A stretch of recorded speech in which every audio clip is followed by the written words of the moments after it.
اور ان کے آپس کے اختلافات بھی ختم ہو رہے ہیں۔ اب جو ہڑتال تھی اس میں یہ ایک دوسرے کو سپورٹ کر رہے ہیں اور آگے کی طرف بڑھا جا رہا ہے، لہٰذا قاضی فائز عیسیٰ کے لیے چیلنجز بھی بہت ہیں، امتحانات بھی بہت ہیں، اور وہ بہت کچھ کر بھی سکتے ہیں۔ تو دیکھتے ہیں کہ کیا ہوتا ہے، چند دن کا کھیل ہے۔ ظاہر ہے کہ اگر جوڈیشری تگڑی ہو گئی تو پھر بہت سارے پلانز، بہت سارے منصوبے جو غیر آئینی، غیر قانونی ہیں، جو پولیٹیکل وکٹمائزیشن کے تمام منصوبے ہیں طاقتوروں کے، وہ خاک میں مل جائیں گے۔ ناظرین اکرام، یہی وجہ ہے کہ اب نواز شریف اپنی زبان سے خود بتا رہے ہیں کہ میں بہت جلد اگلے 10-12 دنوں میں واپسی کا اعلان کروں گا کہ میں نے کب واپس جانا ہے۔ تو وہ 10-12 دن وہی بنتے ہیں جب جسٹس قاضی فائز صاحب آ جائیں گے، تو اس کے بعد نواز شریف اپنی وطن واپسی کا اعلان کریں گے۔ لیکن اس سے پہلے ہو کیا رہا ہے، شہید ارشد شریف کا معاملہ دیکھ لیں۔ کل ایک خبر آئی کہ شہید ارشد شریف کی اہلیہ اور ان کے پروڈیوسر علی عثمان کے ناقابل ضمانت وارنٹ گرفتاری جاری کر دیے ہیں مجسٹریٹ صاحب نے، اور وہاں پر ٹرائل چل رہا ہے، جبکہ ایف آئی آر ابھی تک شہید ارشد شریف کی فیملی کی درج ہی نہیں ہوئی۔ یہ سرکاری ایف آئی آر ہے، اس سرکاری ایف آئی آر کے تحت اس ٹرائل کو جلدی سمیٹا جا رہا ہے۔ کیوں اتنی جلدی سمیٹا جا رہا ہے؟ کیونکہ ایک سرکاری ایف آئی آر پہ ایک پرائیویٹ پرسن، ایک سینئر موسٹ جرنلسٹ، ایک محب وطن، ایک ویل نون آدمی انٹرنیشنل لیول کا، شہید ارشد شریف، جن کو کینیا میں شہید کیا گیا، ان کی ایف آئی آر ہے، وہ درج ہی نہیں ہو رہی۔ سپریم کورٹ آف پاکستان میں یہ معاملہ پینڈنگ پڑا ہوا ہے، سب جوڈس ہے، اور اس کے احکامات پر بھی عمل نہیں ہو رہا، اور اس سارے کے سارے عمل کو بائی پاس کرتے ہوئے ادھر سے ٹرائل کر کے جلدی کیس کو سمیٹنے کی کوشش کی جا رہی ہے۔ تو اس پہ شہید ارشد شریف کی اہلیہ سمیہ ارشد اور علی عثمان کے کل ناقابل ضمانت وارنٹ گرفتاری جاری کیے گئے۔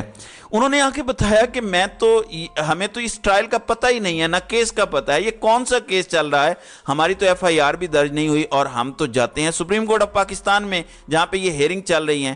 تو جسٹس قاضی فائز عیسیٰ کے لیے شہید ارشد شریف قتل کیس بھی ایک چیلنج کی حیثیت رکھتا ہے کہ وہ اس کیس کو کیسے ٹریٹ کرتے ہیں۔ ویسے شہید ارشد شریف قاضی فائز عیسیٰ کے لیے کافی آواز ماضی میں اٹھاتے رہے۔ اب دیکھنا ہے کہ جوڈیشری کیا پے بیک کرتی ہے، کیونکہ بندیال صاحب کے لارجر بینچ سے تو ابھی تک کوئی ایسی ڈیولپمنٹ نہیں ہو سکی، صرف احکامات دیے گئے، لیکن احکامات پر بھی عمل درآمد نہیں ہوا۔ ایک بڑا اہم آرڈر تھا، اس آرڈر پر بھی عمل نہیں ہوا۔ اگر اس ایک آرڈر پر عمل ہو جائے تو 2 اور 2 4 کی طرح ساری چیزیں کلیئر ہو جائیں۔ بہرحال دیکھتے ہیں آگے مزید کیا ہوتا ہے۔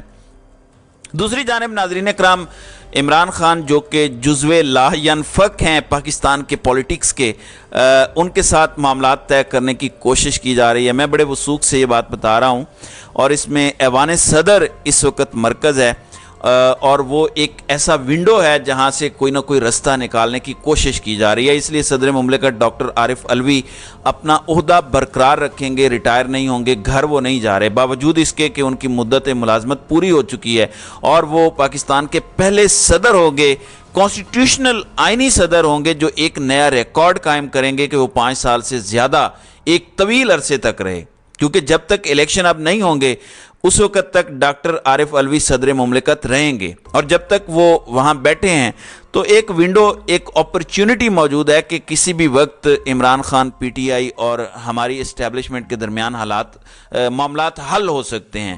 تو اس میں تگ و دو کی جا رہی ہے، کوشش کی جا رہی ہے، اور میں آپ کو پورے وثوق سے بتا رہا ہوں کہ سعودی عرب کے وزیر حج اور عمرہ جو آئے تھے، ان کی صدر مملکت سے ملاقات بھی ہوئی۔ اس ملاقات کا مقصد بھی سیاسی تھا ہماری اطلاعات کے مطابق، اور اس میں بھی کچھ نہ کچھ بات ہوئی تھی، ورنہ وزیر حج اور عمرہ کا ایوان صدر سے کوئی تعلق نہیں ہے۔ اس کے بعد ایک اور ملاقات بھی ہوئی، اور وہ بھی دوست ممالک، اور موسٹ پروبیبلی وہ یو اے ای ہو سکتا ہے یا سعودی عرب۔ پھر چند دن پہلے جو سعودی عرب کے سفیر ہیں نواف المالکی، وہ بھی صدر مملکت سے ملے ہیں۔ صدر مملکت کی ملاقات گورنر پنجاب سے بھی ہوئی ہے، اور پھر محمد علی درانی سے بھی ہوئی ہے۔ محمد علی درانی نے آج لب کشائی بھی کی، اور انہوں نے کہا کہ صدر مملکت سے ہماری ریکویسٹ تھی کہ وہ کوئی نہ کوئی ایسا راستہ نکالیں اور ایک ایلڈر کے طور پر اپنا کردار ادا کریں، اور یہ کشیدگی ختم کرنے میں مدد ملے۔ اس کی وجہ یہ ہے کہ الیکشن اگر 90 دن میں نہیں ہوتے، 90 دن میں تو ویسے بھی ارادہ نہیں ہے، اگر یہ الیکشن فروری میں بھی نہیں ہوتے، جو کہ میری اطلاعات ہیں کہ نہیں ہوں گے، ابھی تک کا پلان یہی ہے، تو پھر سارے کا سارا جمہوری سسٹم رول بیک ہو جائے گا. اور اس کی وجہ یہ ہے کہ مارچ میں سینٹ کا الیکشن ہے. جب سینٹ بھی ٹوٹ جائے گی, وہ بھی 50% ختم ہو جائے گا, تو سینٹ بھی انکمپلیٹ ہو جائے گا. چیئرمین سینٹ فارغ ہو جائیں گے, ڈپٹی چیئرمین سینٹ فارغ ہو جائیں گے, لہٰذا سینٹ کا اجلاس بھی نہیں ہو سکے گا.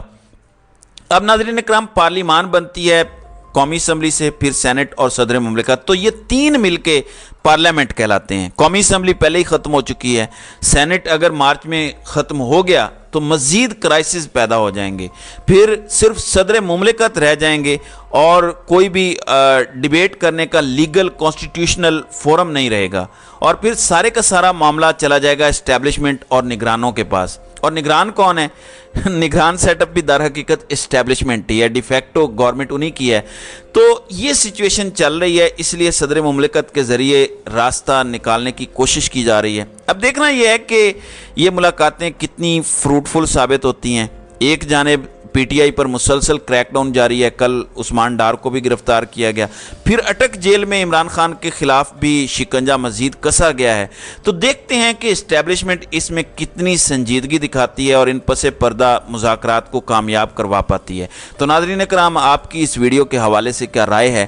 آپ اپنی رائے کا اظہار کامنٹ سیکشن میں ضرور کیجیے گا.